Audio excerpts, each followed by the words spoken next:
Hello and welcome to the Game Theory Podcast. I'm your host, Sam Vecenie. We're presented by The Athletic. Today on the show, it was trade deadline day. I don't know if you guys heard, but something crazy happened that we've been waiting for somewhere between 6 and 12 months, depending on if you're a Philadelphia 76ers fan and can see this coming from a mile away. Lucky enough, I have a good one in my life. And Mike Levin, writer of many TV shows. How many episodes do you have story credits on? Probably a few now. I have no idea. I actually have no idea the answer to that question. I had plenty. Enough of them. One of the funniest people I know, consistently one of the funniest people on the internet, and host of the Rights to Ricky Sanchez podcast. Mike, how you doing, man? Sam, I'm great. It is. I did think that. I thought that this was going to happen. You hear some whispers, you hear positivity. I'm generally a pretty optimistic. I'm either very optimistic or very pessimistic, very rarely in the middle. And it just seemed like this was going to happen. It just seemed like both the Sixers and the Nets, even if the Nets had to be kind of dragged to this place, it seemed like there were too many incentives to just get a deal done now, rather than deal with the baggage of whatever happens in the next 4 months before doing it in the summer. So I did think it was going to happen, but seeing James Harden has been traded to the Sixers is a different kind of feeling, and it's wild. And seeing him in a jersey and seeing him suit up will be another special type thing. But right now, it just feels really good. I'm happy about it. It's funny, and I'll just kind of lay out the way this podcast is going to go. I'm going to talk to Mike for 15, 20 more minutes. And then I've already recorded with Mo Dakhil breaking down the rest of the NBA trade deadline. We talked a little bit about Simmons and Harden at the top, and then we went through all of the rest of the deals. So we're going to talk like that. And let's just lay out the trade for everyone, just so they know in case they've been living under a rock. It is Ben Simmons, Seth Curry, Andre Drummond, 2 first-round picks for James Harden and Paul Millsap. And an interesting deal. I woke up like right as it happened, apparently, and I was not super surprised. And I think that I generally tend to agree with you and your overarching theory on basketball, which is also one of my overarching theories on basketball, that great players tend to figure it out. Great players just tend to be great. They work around one another. They make it happen, right? And James Harden's a great player. I also think that's Daryl Morey's strategy. And I think that at the end of the day, what we can say most about this trade is that Daryl Morey was right to hold on to Ben Simmons for as long as he did. It was the national nightmare of the NBA for some people, just melting down about this constantly, wondering why Daryl Morey hasn't pulled the trigger. Why hasn't he traded Ben Simmons yet? And I think it's impossible to say anything other than you can have questions about the deal. I have questions about the deal, to be honest. I have questions about how Ben Simmons and Joel Embiid fit, even though I do tend to believe that great players figure it out. I think it's undeniable that Daryl Morey figured out what he wanted to do from the jump, and he completed his task. He said he wanted to get a superstar for Ben Simmons. He strongly believes that superstars and minimum players are the 2 greatest marginal inefficiencies in the NBA. He's always felt that way. That's been his overarching team building strategy for years now. And he did it. He traded Ben Simmons and acquired another superstar in James Harden. It's got to feel pretty good if you're a Philadelphia 76ers fan that you've been hearing from Daryl Morey, he's going to do this for years upon years upon years. And he finally did it. It's pretty good. Yeah, I mean, you look at it like it's been obviously a very weird 7 months, right? Like Ben melted down in the Hawks series, and then it immediately became a conversation piece around the league and in the media and everything. And so it became like, all right, he's not going to be here. He doesn't want to be here anymore. A trade is going to happen. And then it keeps going on and on and on. And when he wasn't traded before the season, it was like, okay, I guess we're just living with this until the deadline. And once it happened before the season, he didn't get what he wanted. Daryl didn't get what he wanted in the deal.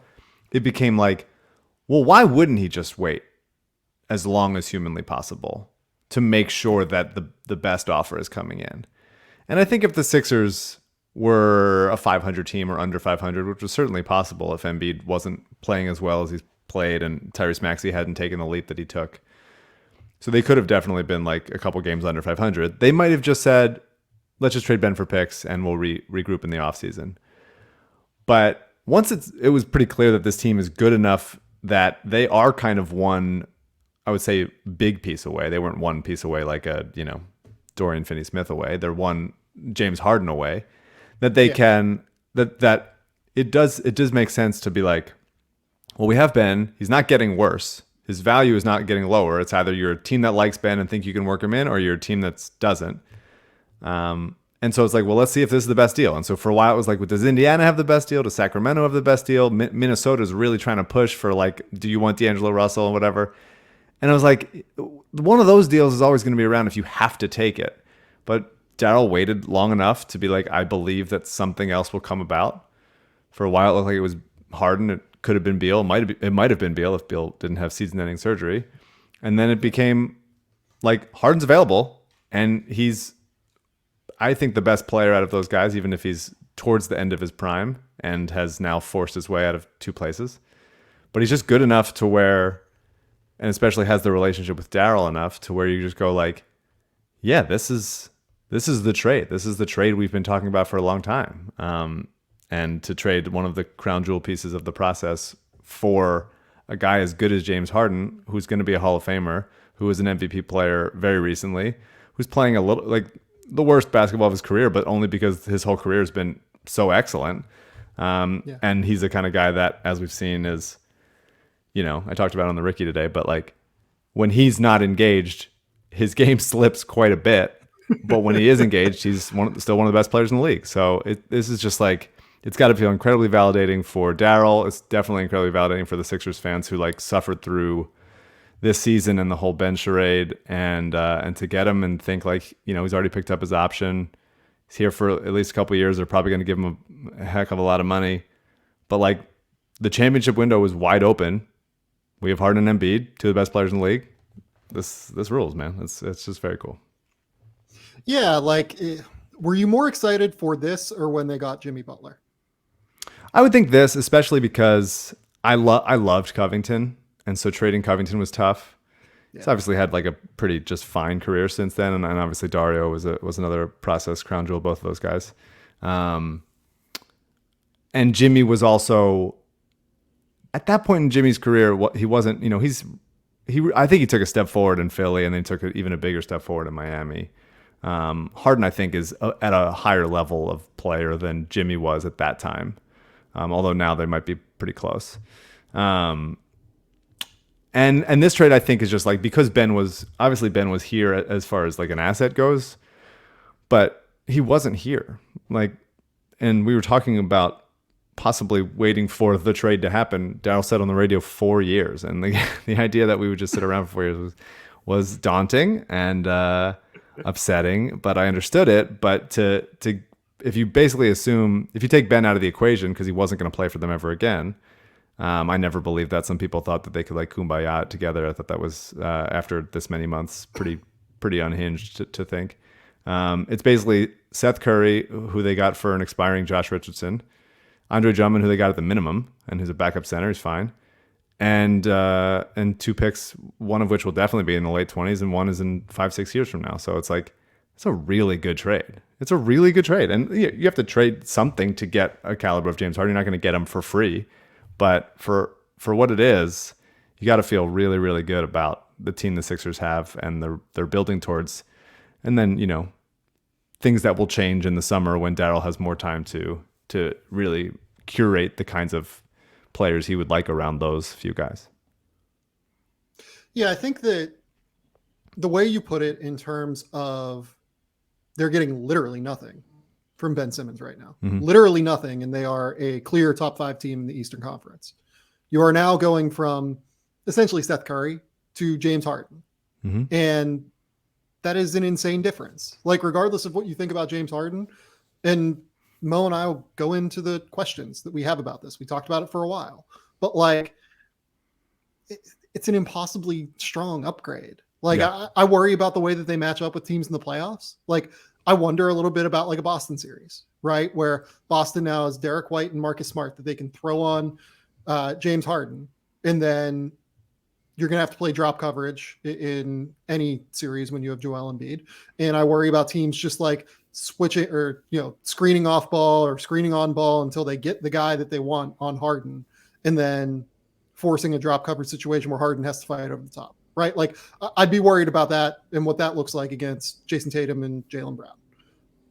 But you know what? Like those are big picture, like, problems, or I guess those are smaller picture problems. Like the big picture problems are fixed. Like you have 2 stars, you can manage the roster for next year. After that, it might suck for this year. You can figure it out the rest of the way. Like you actually have an enormous contract to make it work with Tobias Harris. You have like Matisse Thybulle and Tyrese Maxey. You have assets to where you can actually go get the third guy that makes it work this summer if you need to. So in all, like I think it's a really smart trade for Philadelphia. Like they had to do it, but I would be remiss if I didn't ask you,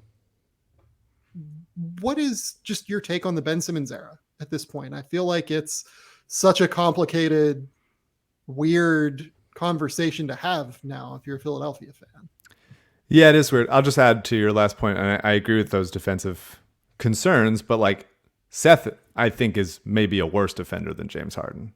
He's smaller, weaker, worse rebounder. Sixers are a horrendous rebounding team. At least Harden, if you take him in the post, he'll use his mass to keep you from going anywhere. But yeah, I agree with the concerns generally. Ben, yeah, it's weird. I mean, it's weird. It's all been weird. The Sixers, since the Andrew Bynum trade, have been marked as the strangest franchise in sports, I would say. Just the sheer number of incredibly odd things that we could run through that I have cataloged in my brain somewhere. But just specifically for Ben, yeah, I mean, I was very invested on thinking that the Ben and Joel era could get you to a championship. Obviously it didn't. Obviously it didn't get to conference finals. The Kawhi shot, the Atlanta meltdown, some injuries here and there. I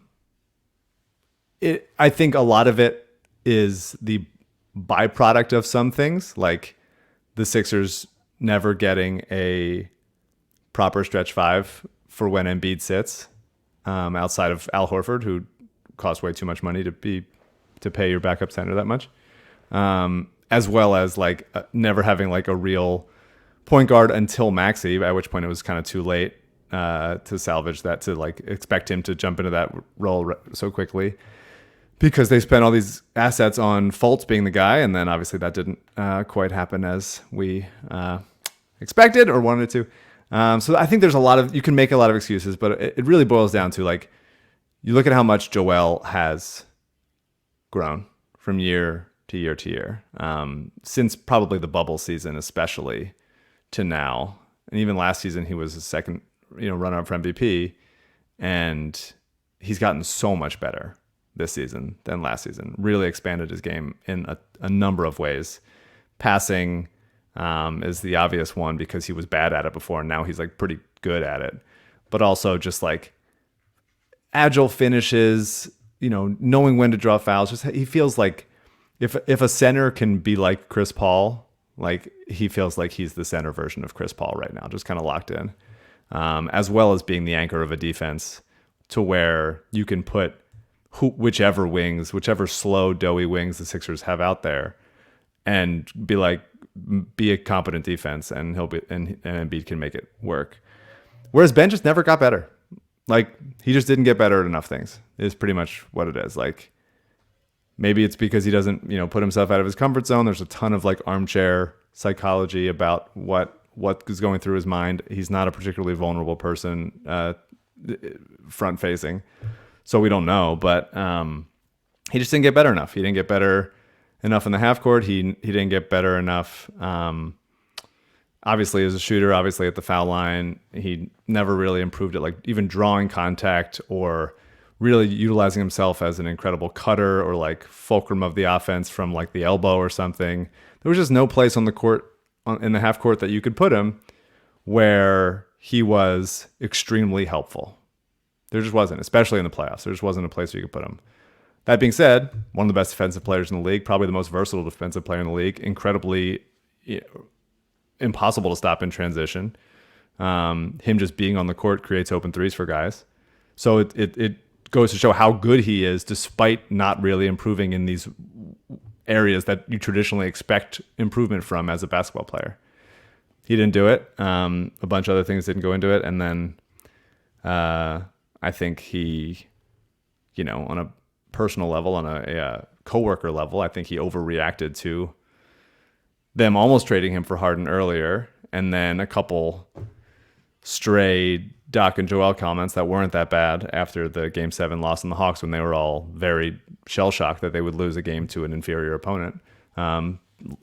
Not exclusively because of Ben, but largely because of him. He was the biggest issue in that series for sure. And so I think he overreacted. I think he retreated, and then they just doubled down and assumed that the trade would happen quickly, and it didn't. But now it's over. So we have James Harden, and I wish him well. I think he's going to be pretty great in Brooklyn if he starts doing those things that they need him to do, and screen and roll and operate out of the dunker spot and all those kinds of things. It'll definitely be a better fit in Brooklyn than it was in Philly. Man, I remember there was like a stretch in his last year on his rookie contract where they started using him as a like roll man, and it was just like unbelievable. Like he was so good at it just from the jump, and you just want him to be that. But like part of it is too, like it doesn't seem like he has interest in that. Like he's made so many public comments over the years about wanting to be a point guard and wanting to be this and wanting to be that. And sometimes you're not that guy. Like if you need to do one of two things, you need to either improve as a scorer and shooter for yourself, or you need to fall back into being more of the secondary guy. Yeah. It's an either or. It's not you can do both things. Like you need to either improve or you need to fall back. And he never really improved. And because of that, he might be perfect for this Brooklyn team because of it, because Kyrie Irving and Kevin Durant are going to take all the shots. He should have all the open space in the world to create shots on the second side of the court. Like I am so excited for whenever we eventually get lineups with like Kyrie and Kevin Durant and Joe Harris and Ben Simmons, and then throw whatever guard out there and throw whatever floor spacer you want out there. Steph Curry's there now. Obviously, you can use him in this situation, right? Like, I don't care if those teams are going to give up 150 points like per game. I just want to watch them play offense because they're going to be really fun to watch play offense. So I don't know. I don't know where Ben goes. Like I think Ben Simmons and Zion Williamson right now are the two biggest questions in the NBA point blank. Zion's probably number one because where the fuck is Zion Williamson? Like you listened to David Griffin talk today and he was literally like, well, anecdotally things seem to be going great. Like I can't tell you, but anecdotally things seem to be fine. And it's just like, wait, you're like running the team. How are you going off of anecdotal information at this point? Like, how is that a thing? So that's the number one question. But Ben Simmons, I genuinely believe, entered the NBA as one of the, 5 most talented teenagers to enter the league in the last like decade, maybe even 2 decades, honestly. He's that gifted. He's 6'10". He's an incredible athlete, and he can do the way he thinks about basketball is so genuinely special and creative that he could do anything and be anything that he would want to be on the court if he would put time into it and like really genuinely decide he wants to be great. I don't know. It's just a bummer. Like it's a bummer the way it's worked out. Yeah, for sure. And I think, there's a million things that, sliding doors moments that things could have changed and everything. But I will say the main reason that Ben wasn't excellent as a role man, I think, is because you also want Embiid in those spots. You don't want Ben. You want Embiid posting up. You want Embiid facing up. You don't want Ben rolling into that spot. And so often, especially you saw it more in the Horford season, but so often it'd be like the paint is incredibly clogged with all those guys. I think Tobias being like also wanting to do some like JV posting up of like just like jab steps and fadeaways and stuff like that, which obviously they're trying to, beat out of him. But the personnel around them wasn't helping. But I also think, if Ben is not improving as a shooter, then he has to be a roll man. And if he's a roll man, then you want Embiid out of the way. And Embiid can space the floor. He's a good 3-point shooter. But you also want him in there getting fouled. So where is Ben while that happens? And it's, as much as that feels a little bit reductive to think about basketball that way, like it kind of is that simple these days. Like you want spacing so that your better players can operate. And if you're not either the one with the ball or the one creating some space with the ball on picks, then where are you? Like you better be out of the way. And when Ben's out of the way, he's just out of the play. And I didn't mean for that to rhyme. That sounded pretty talk radio-y of me. You're not out of the way, you're out of the play. Like who's doing that? What am I doing that for? Oh my God. Final thoughts. I want to get you out of here in 20 minutes. So, do you have any strong takes here as we close up? I mean, I just think this, there are some people, and maybe I don't know why I'm focusing on that, but there's some people being like they traded too much for Harden or something, or like he's clearly towards the tail end of his prime or out of shape or doesn't give a crap or whatever it is. But like, you think about the process, you think about where we come from, like there's just not that many opportunities to land a player of this caliber. And to pair him with Joel Embiid, who at this point is arguably the best player in the NBA when you consider both ends of the court. And Harden fills a direct need because the Sixers are not only, the Ben Simmons hole in their lineup left them with a lot of weaknesses. Not that Ben would have solved all of them, but left them with a lot of weaknesses. Rebounding is one of them. Speed and athleticism is one of them.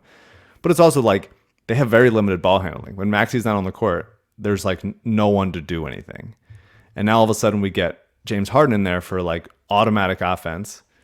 When Embiid's not in there, put any roll man in there. I think Paul Millsap's going to be a nice fit as a pick and pop guy. If not him, sometimes, Paul Reed or Charles Bassey just being a screen and roll big rim running type of thing. I just think like James Harden is James Harden. What are we doing? He's just like one of the best players in the league and one of the best scorers of all time.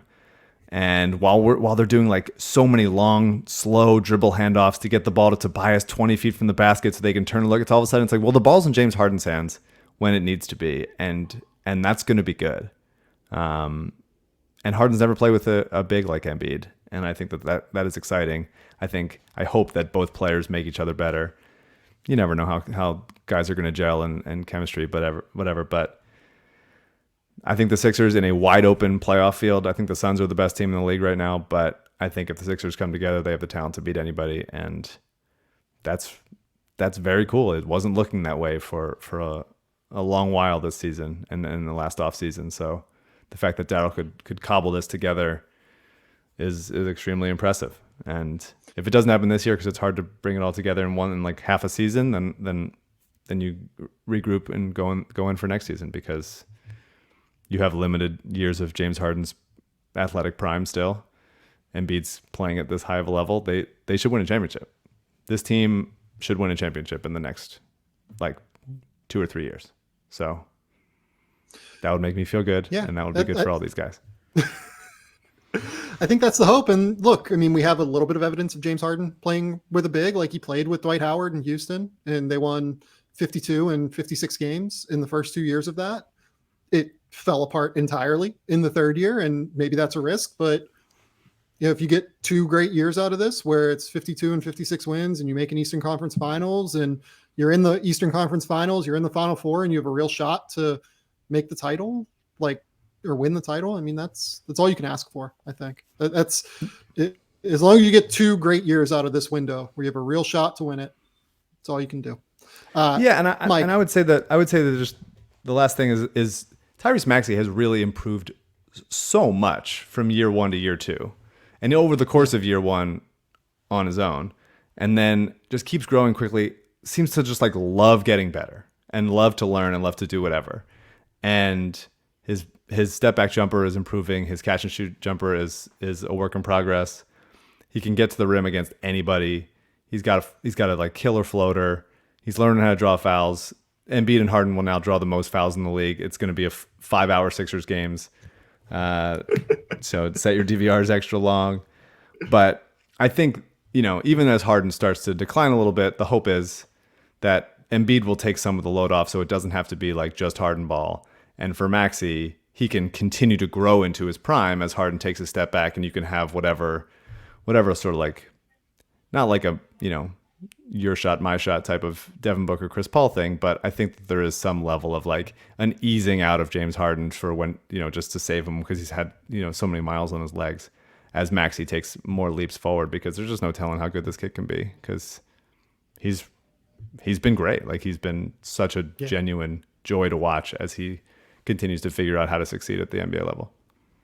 Yeah, it was crazy to me that a kid that driven, because he's always been just like an elite level character kid.